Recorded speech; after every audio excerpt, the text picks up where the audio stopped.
Students, how are you all? So today we'll discuss topic number 4.1, that is post war settlement and the Bretton Woods institution. अब जो second world war ख़त्म हो गई थी उसके बाद किस तरह से कंट्रीज़ ने आपस में सेटलमेंट किया, अपने इकोनॉमिक पॉलिटिकल ग्रोथ को किस तरह से बढ़ाया और ब्रिटेन वुड्स इंस्टीट्यूशन क्या है वो हम देखेंगे इस टॉपिक में. तो will read the topic. Economists and politicians drew two key lessons from interwar economic experiences. तो इकोनॉमिस्ट और पॉलिटिशियंस ने दो बातें सीखी इस इंटरवॉर इकोनॉमिक से. इस क्या आपस में जो देश आपस में जो लड़ रहे थे उनसे उन लोगों ने दो चीज़ें सीखी. क्या चीज़ें सीखी उन्होंने? पहला उन्होंने क्या सीखा कि an industrial society based on mass production can not be sustained without mass consumption. यानी कि कोई भी इंडस्ट्रियल सोसाइटी है अगर वो मास प्रोडक्शन कर रही है तो मास कंजप्शन की भी ज़रूरत है, अदरवाइज़ वो सर्वाइव नहीं कर सकती. That society can not sustained, ज़्यादा समय के लिए वो सर्वाइव नहीं कर सकती. But to ensure mass consumption there was a need for high and stable incomes. अब अगर मास कंजप्शन करनी है तो उसके लिए क्या चाहिए? हमें हाई और स्टेबल इनकम की ज़रूरत होती है. अगर लोगों की इनकम ही नहीं है तो कंजप्शन कहाँ से होगा? चीज़ों को कौन खरीदेगा?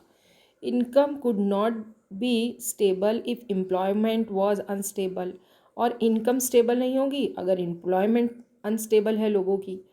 दस stable income also required study full employment. तो सबसे पहले स्टेबल इनकम के लिए क्या चाहिए? उनको फुल एम्प्लॉयमेंट चाहिए और एम्प्लॉयमेंट भी हमेशा चाहिए. ऐसा नहीं है कि आज एम्प्लॉयमेंट है और कल नहीं है. But markets alone could not guarantee full employment. लेकिन मार्केट तो फुल एम्प्लॉयमेंट की कोई गारंटी नहीं देती है. मार्केट में तो जितनी एम्प्लॉयमेंट अवेलेबल होगी उतनी ही लोगों को मिलता है. तो क्या करना पड़ेगा इसके लिए? Therefore governments would have to step into minimise fluctuations of price, output and employment. तो उसके लिए गवर्नमेंट्स को स्टेप्स लेने पड़ेंगे जिससे कि वो जो प्राइस का फ्लक्चुएशंस है वो कम से कम हो सके, जो आउटपुट है वो ज़्यादा मिले और लोगों को एम्प्लॉयमेंट के अपॉर्चुनिटीज़ क्रिएट हो. Economic stability could be insured only through the intervention of the government. और इकोनॉमिक स्टेबिलिटी कब हमें मिलेगी? जब गवर्नमेंट इन सब चीज़ों में इंटरवेन करेगी. This was the first lesson that our economics and politicians they came to know. The second lesson was related to a country's economic link with the outside world.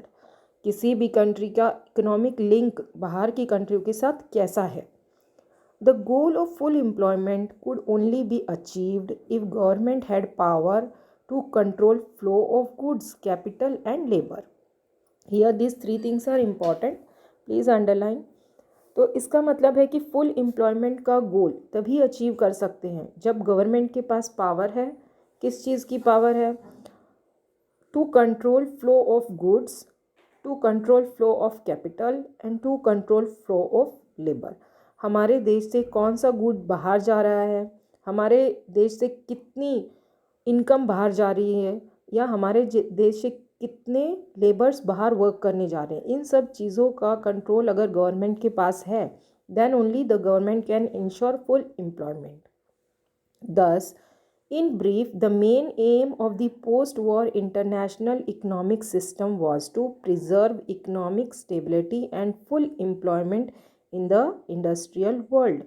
तो अगर हम brief में अगर इसको देखेंगे तो इससे क्या पता चलता है कि जो मेन एम था पोस्ट वॉर इंटरनेशनल इकोनॉमिक का वो था कि अपनी कंट्री की इकोनॉमिक स्टेबिलिटी बनाए रखना और लोगों को फुल एम्प्लॉयमेंट प्रोवाइड करना. Its framework was agreed upon at the United Nations Monetary and Financial Conference held in July 1944 at Bretton Woods in New Hampshire, USA. तो जो इसका फ्रेमवर्क बनाया गया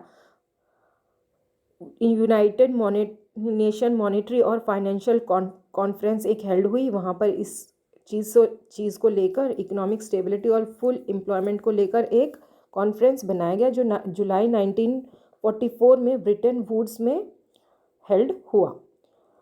the Bretton Woods conference establish the international monetary fund. अब जो Britain Woods में जो conference हुई वहाँ पर इंटरनेशनल मॉनेटरी फंड के बारे में डिस्कस किया गया। क्या डिस्कस किया गया कि to deal with external surplus and deficits of its member nation, कि जो भी इसके मेंबर्स होंगे, इस इंटरनेशनल मॉनेटरी फंड के जो भी मेंबर्स होंगे वो उनका कितना सरप्लस वो लेते हैं और कितना उनको डेफिसिट होता है, इसका वो लोग कैलकुलेशंस करके रखेंगे।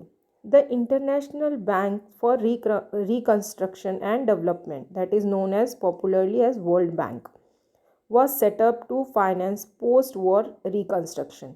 जो वर्ल्ड बैंक सेटअप हुआ उसका काम था कि जो पोस्ट वॉर रिकंस्ट्रक्शन करना है उसके लिए कंट्रीज़ को फाइनेंस प्रोवाइड करना। तो इस तरह से हमारे पास दो चीज़ें यहाँ पर आती है, first the IMF and the second word is world bank, and these both are referred to as a Bretton Woods institution और sometimes the Bretton Woods twins. तो कई बार क्वेश्चन भी आता है कि name two Bretton wood twins, तो हम लोग इसमें IMF और वर्ल्ड बैंक के बारे में बताएंगे। तो the post war international economic system is also often describe as the Bretton wood systems. तो ये जो post war international economic system जो इस्टेब्लिश किया गया, इसको कई बार हम ब्रिटेन वुड सिस्टम के नाम से भी जानते हैं। The IMF and the world bank commenced financial operations in 1947। IMF और वर्ल्ड बैंक ने फाइनेंशियल ऑपरेशंस 1947 में स्टार्ट कर दिए, जबकि इसका फ्रेमवर्क 1944 में हुआ था। Decision making in these institution is controlled by the western industrial powers. जो भी यहाँ इन इंस्टीट्यूशंस में डिसीजन होती थी वो सारी कंट्रोल की जाती थी वेस्टर्न पावर्स के द्वारा। The US has an effective right to vote over की IMF and world bank decisions. तो US जो था उसका यहाँ पर इफ़ेक्टिव राइट था, क्योंकि उसके शेयर्स ज़्यादा थे, उसका वोटिंग राइट ज़्यादा था, तो इस वजह से जो US था वो इन दोनों के डिसीजन में ज़्यादा इफ़ेक्टिव रोल निभाता था। The international monetary system is the system linking national currencies and monetary system. International monetary system क्या है? वो एक ऐसा सिस्टम है जो नेशनल करेंसी और मॉनेटरी सिस्टम को ऑर्गेनाइज करता है या उन दोनों के बीच में लिंक बना के रखता है। The Bretton would system was based on fixed exchange rate. तो ब्रिटेन वुड्स का जो सिस्टम था it was based on the fixed exchange rates. In this system national currencies, for example the Indian rupees, were pegged to a dollar at a fixed exchange rate. The dollar itself was anchored to a gold at a fixed price, that is $35 per ounce of gold. तो यहाँ पर example के through बताया गया है कि जो Indian rupees है वो $1 के एक्सचेंज रेट में कितना होगा, and this rate was fixed by this international monetary system. और इसी के बारे में बताया गया। तो the dollar itself was anchored to a gold at a fixed price, that is 35 per ounce of gold. This means was कि जो डॉलर की जो वैल्यू है वो कितनी है, एक that is fixed, it is fixed by the Bretton woods, और उसके एक्सचेंज रेट में हमें इंडियन रुपी कितना मिलेगा वो भी एक फिक्स किया जाता था। तो 4.2 we'll discuss in the next video. Thank you.